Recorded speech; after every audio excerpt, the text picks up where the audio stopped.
மக்களே வணக்கம். நீங்க தூங்கும்போது உங்களுடைய பணம் உங்களுக்கு வேலை செய்யாமல் போனால் நீங்க சாகர வரைக்கும் வேலை செஞ்சுக்கிட்டே இருக்கணும். இது யார் சொன்னாங்க தெரியுமா? Warren Buffett. அட என்கிட்ட காசு இருக்குப்பா, ஆல்ரெடி 1,00,00,000 இருக்கு. நான் இதை என்ன பண்ண போறேன்னா போயிட்டு ஒரு ஃபிக்ஸ்டு டெபாசிட்ல நான் போடுவேன்.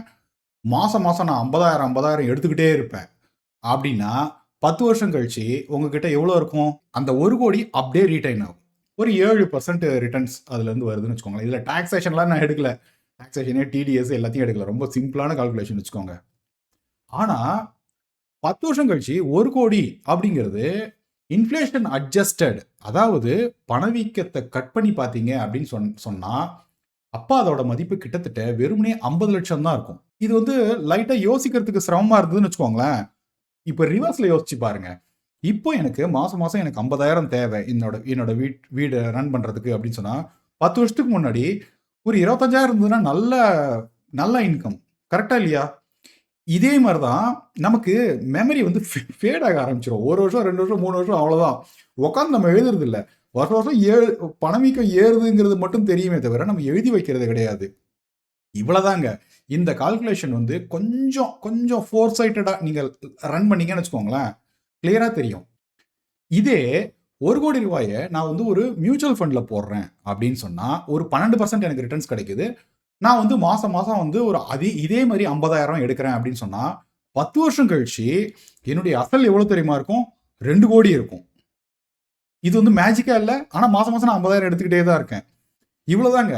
இதுதான் வந்து இன்ஃப்ளேஷன் அட்ஜஸ்டட் ரிட்டர்ன்ஸ் அப்படின்னு சொல்லுவாங்க. சிம்பிள் அந்த சைக் நம்ம கொண்டு வந்துட்டோம் அப்படின்னு சொன்னால் இது இன்வெஸ்ட் பண்ணுறது ரொம்ப ஈஸி. ஏன் வந்து எப்போ பார்த்தாலும் ஈக்விட்டின்னு போட்டு அதை போட்டு டகன்னு அடிச்சுக்கிட்டே இருக்கிற அப்படின்னு சொன்னால், நீங்க உலகத்தில் வந்து வேற எந்த விதமான சொத்து வகைக்கும் வந்து இந்த பவர் கிடையாதுங்க. பை டிஃபால்ட் இதில் நீங்கள் இறங்கினா மட்டும்தான் உங்களுடைய ஸ்டாண்டர்ட் ஆஃப் லிவிங்கை காப்பாற்ற முடியும்.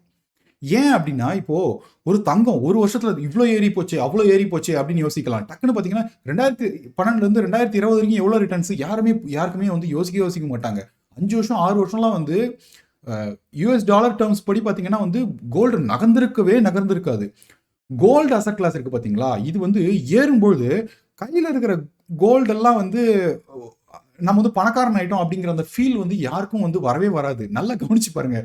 ஃபர்ஸ்ட் என்ன யோசிப்பாங்க? அடடா கோல்டு இவ்வளோ ஏறி போச்சே, நம்ம வாங்கணும்னா கொஞ்சம் ஹையர் ப்ரைஸ் கொடுத்து வாங்கணுமே, முன்னாடியே வாங்கியிருக்கலாமே அப்படின்னு யோசிப்பாங்க. ஆனால் இதே மாதிரி ஒரு மியூச்சுவல் ஃபண்டில் என்ஏவி வந்து அந்த மாதிரி யோசிக்க மாட்டாங்க. நகராமல் வந்து 1 வருஷம் 1.5 வருஷம் இருக்குது அப்படின்னு சொன்னால் சே இது வேஸ்ட் பண்ண சொல்லி தூக்கி போட்டு போயிடுவாங்க. அடுத்து திரும்ப கொஞ்சம் நிறைய வாங்கலாம்ல. கோல்டுனா தனி மைண்ட் செட்டு, இதுக்கு வந்து ஒரு தனி மைண்ட் செட்டு. கோல்டோ ரியல் எஸ்டேட்டும் வந்து ஒரு கிரேட் ரிட்டர்ன்ஸ் கொடுக்குற ஒரு ப்ராடக்ட் கிடையாது. 2 வருஷம் 3 வருஷம் மட்டும்தாங்க. பப்ளிக் மாதிரி ரொம்ப கம்மிங்க. நம்மளோட அரசியல்வாதி ஏதாவது பேசுகிறா அப்படின்னு சொன்னால் வந்து 1 வருஷத்தில் மறந்துடுவோம்.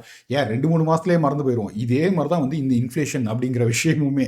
கோல்டு ரியல் எஸ்டேட்டும் அவ்வளோ சூப்பரான ரிட்டர்ன்ஸ் கொடுக்குது அப்படின்னு சொன்னால் அந்த அம்பானி, அதானி, எலான் மஸ்க்கு, நம்ம அந்த அமேசான் ஃபவுண்டர் அந்த ஜெஃப் பெசோஸ் இவங்கெல்லாம் ஏன் வந்து ரியல் எஸ்டேட் வாங்குறது இல்லை, கோல்டு வாங்குறது கிடையாது? கவர்மெண்ட்ஸ் வாங்குறது வந்து கம்ப்ளீட்டாக டிஃப்ரெண்ட். ஏன்னா கோல்டுங்கிறது வந்து கரன்சிக்கான ஹெட்ஜை வந்து இதை வாங்குவாங்க. பட் பெரிய பெரிய பிஸ்னஸ் பீப்புள் வந்து ஏன் வெறுமனே வந்து பிஸ்னஸ் அப்படிங்கிறத மட்டும் வந்து வாங்குறாங்க? அதில் மட்டும்தாங்க வளர்ச்சி இருக்கு. ஏன்னா ஒரு அரசாங்கம் எந்த அரசாங்கமாக இருந்தாலும் சரி, இந்தியாவாக இருந்தாலும் சரி, அமெரிக்காவாக இருந்தாலும் சரி, ஐரோப்பாவாக இருந்தாலும் சரி, அவங்கள பொறுத்த வரைக்கும் பிஸ்னஸ் அப்படிங்கிறத வந்து அதுக்கு தான் வந்து ஒரு முன்னுரிமை கொடுப்பாங்க. வேற எதுக்குமே கொடுக்க மாட்டாங்க. ஒரு பிஸ்னஸ் வந்து கீழே விழுது, ஒரு ஆன் த ஹோல் வந்து அந்த கண்ட்ரியோட வந்து மொத்த பிஸ்னஸும் வந்து கீழே விழுது அப்படின்னு சொன்னால் வந்து அரசாங்கம் விடாது. ஒரு சின்ன ஒரு எக்ஸ்டர்னல் ஷாக்ஸ்னால வந்து கொஞ்சம் கீழே இறங்கலாமே தவிர கவர்மெண்ட்ஸும் வந்து ஆன் த ஹோல் எல்லா கம்பெனியும் கீழே விழ வந்து அவங்களுக்கு என்ன தலைவலிங்க. ஏன்னா இவ்வளோ பேருக்கு வந்து வேலை போகும். அந்த கவர்மெண்ட் தான் வந்து அவங்களுக்கு திரும்ப பார்த்துக்கணும். ரொம்ப சிம்பிள். நிஃப்டி 50 அப்படிங்கிறது வந்து ஃபுல் கொலாப்ஸ் ஆகிறது வந்து கவர்மெண்ட் விடுமா? விடாது. பட் ஷார்ட் டேர்மில் ட்ரம்ப் ஏதாவது ஒன்று சொல்கிறாரு அப்படின்னு சொன்னால் வந்து கீழே விழுமா? விழும். ஒரு 10 வருஷம் இல்லை 15 வருஷம் அப்படிங்கிறது வந்து நீங்கள் வந்து அந்த வியூ மட்டும் எடுத்துட்டீங்கன்னா இந்த அசட் கிளாஸ் மேலே உங்களுக்கு கஷ்டம் இருக்கவே இருக்காதுங்க. பட் சிம்பிள் கால்குலேட்டர்ஸ் எல்லாமே இருக்குது. இப்போ நான் வந்து ஒரு 10,000 மட்டும் தான் வந்து என்னால் இன்வெஸ்ட் பண்ண முடியும். இன்னும் ஒரு 8 வருஷம் இன்வெஸ்ட் பண்ணுறேன். அது அப்புறம் அந்த கார்பஸ்ல இருந்து நான் வந்து எஸ்டபிள்யூபியாக பண்ண முடியுமா அப்படின்னு கேட்டால் இப்போ 10,000 இன்வெஸ்ட் பண்றீங்க. 8 வருஷம் கழிச்சு எவ்வளோ எஸ்டபிள்யூபி எடுக்கலாம்? 10,000 தான் எடுக்கலாம். இதே ஒரு 30 வருஷம் நான் போடுறேன் அப்படின்னு சொன்னா, 30 வருஷம் கழிச்சு 10,000 மட்டும் தான் போடுறேன். 30 வருஷம் கழிச்சு என்னால எவ்வளோ எடுக்க முடியும் அப்படின்னா, கிட்டத்தட்ட ஒரு 1.25 லேக் சம்திங் வந்து எஸ்டபிள்யூபி நான் மாசம் மாசம் எடுக்க முடியும். இந்த கால்குலேஷன்ஸ்லாம் வந்து ரொம்ப சிம்பிள். நீங்க கால்குலேட்டர் போயிட்டு எஸ்டபிள்யூபி கால்குலேட்டர் நீங்க போட்டீங்கன்னா, ஏகப்பட்ட கால்குலேட்டர்ஸ் இருக்கு. இத நம்ம பார்க்காதனால தான் நமக்கு வந்து இந்த யுலிப்லலாம் வந்து சொல்லுவாங்க. நம்ம பேங்க்லலாம் போனோம்னா தலைல கட்டி விடுவாங்க. 1,00,000 1,00,000 நீங்க போடுங்க. 3,00,000 3,00,000 போடுங்க. 5,00,000 5,00,000 போடுங்க. அடுத்து நீங்க 5 வருஷம் போடுங்க. 5, 5 லட்சம் போடுங்க. அதுக்கப்புறம் 20 வருஷம் கழிச்சு உங்களுக்கு வந்து வருஷம் வருஷம் நாங்க வந்து 2, 2 லட்சம் குடுப்போம் அப்படின்னு உடனே வாவ்! அப்படின்னு நம்ம யோசிப்போம். கால்குலேட்டர்ல நீங்க போட்டு பார்த்தீங்கன்னா, வெறுமனே 5 இல்ல 6% தாங்க வரும். இது ஒரு மாரி ஒரு குழப்பமான ப்ராடக்ட். ஜனங்க எங்கெங்கேயோ போய் விழறாங்க. ரொம்ப சிம்பிள். நெறைய வந்து ஆன்லைன்ல உங்களுக்கு வந்து கியான் கிடைக்கும். எந்த இடத்துல இன்வெஸ்ட் பண்ணணும், எவ்வளோ இன்வெஸ்ட் பண்ணணும் அப்படிங்கிறது வந்து கொஞ்சம் வந்து அந்த அந்த அந்த அந்த அந்த அந்த ஷேக்கி மைண்ட் வந்து நெறைய பேருக்கு இருக்கு. நம்ம நிஜமாவே வந்து இந்த சேனல் ஆரம்பிச்சதுக்கான ரொம்ப முக்கியமான ரீசன் என்ன அப்படின்னு சொன்னா, இந்த பயத்த வந்து வெளில எடுக்கணுங்க. இந்த பயம் ஒரு எண்டு 2 விஷயம் தான். இந்த பயத்தினால உள்ளார வர்றது கிடையாது. 2வது இந்த கால்குலேஷன்ல வந்து அவங்க சஃபர் ஆகுறாங்க. சரியா? இது 2த்தையும் வந்து எவ்வளவு முடியுமோ, அவ்வளோ வந்து ஆணி அடிக்கிற மாரி டமால், டமால், டமால், டமால்னு அடிச்சுக்கிட்டே இருக்கிறது தான் வந்து இந்த சேனலே ஆரம்பிச்சேன். இன்னொன்னு Facebookல இருக்க எல்லாருக்குமே தெரியும். ஸோ மியூச்சுவல் ஃபண்ட் டிஸ்ட்ரிபியூஷன் லைசென்ஸும் வந்து நான் வாங்கிட்டேன். உங்களுக்கு ஏதாவது குழப்பம் இருக்கு அப்படின்னு சொன்னா, நான் இந்த WhatsApp வந்து டிஸ்கிரிப்ஷன்ல போடுறேன். இங்க வந்து ஒரு கியூஆர் கோடையும் போடுறேன். நீங்க என்ன டவுட் இருந்ததுனாலும் ஸ்ட்ரெயிட்டாவே நீங்க வந்து WhatsAppல அடிங்க. பேசலாம். அவங்கவங்களுடைய ரிஸ்க் அப்படைட்டுக்கு ஏத்த மாரி ஒரு 5 ஃபண்டோ, 6 ஃபண்டோ அவ்வளோதாங்க. ஏன் அப்டின்னா, நீங்க ஏன் இப்போ வந்து இன்வெஸ்ட் பண்ணணும்? சேவ் பண்ணாம இன்வெஸ்ட் பண்ணணும். சேவும் பண்ணணும், இன்வெஸ்ட்டும் பண்ணணும். ஏன் அப்டின்னா, உங்களுடைய ஃபியூச்சர நீங்க புரொடெக்ட் பண்றீங்க. இதுதான் வந்து விஷயம். இப்ப நீங்க 10,000மோ, 15,000மோ வந்து இன்வெஸ்ட் பண்ணல அப்டின்னு சொன்னா, போக போக ஜாஸ்தியா இன்வெஸ்ட் பண்ற மாரி ஆகும். நீங்க சுத்தமா இன்வெஸ்ட்டே பண்ணல. 45 வயசுல இருந்து நான் ஓடுறேன் அப்டின்னு சொன்னா, ஆல்ரெடி நீங்க வந்து முடிஞ்சு போச்சு. உங்களுடைய இதே வந்து முடிஞ்சு போச்சு. வேற ஏதாவது அசெட் கிளாஸ்ல கச்சா முச்சான்னு வச்சிருக்கீங்க அப்படின்னு சொன்னா, கொஞ்சம் கொஞ்சமா வந்து சரி பண்ண வேண்டிய நிலைமை 40ஸ்ல இருக்கிறவங்களுக்கு இருக்கு. 20ஸ்லயும் 30ஸ்லயும் இருக்கிறவங்க வந்து அக்ரஸிவா இன்வெஸ்ட் பண்ணுங்க.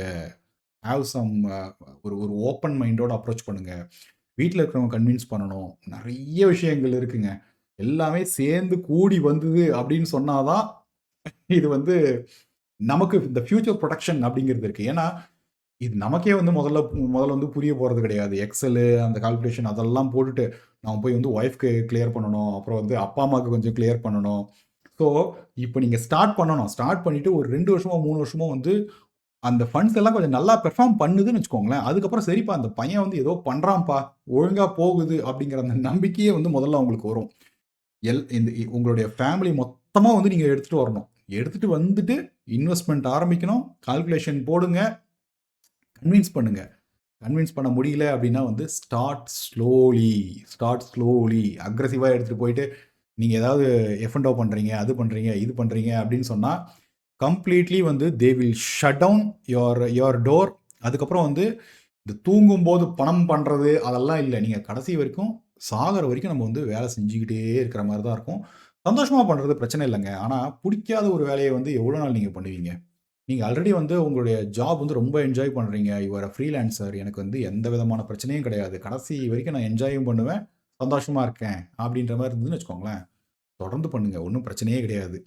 பட் ஆல்மோஸ்ட் 90% இல்ல 95% ஆஃப் பீப்பிள் வந்து நம்ம வந்து பிடிக்காத ஒரு வேலைய தான் நம்ம வந்து பண்ணிக்கிட்டே இருக்கோம். கரெக்ட்டா?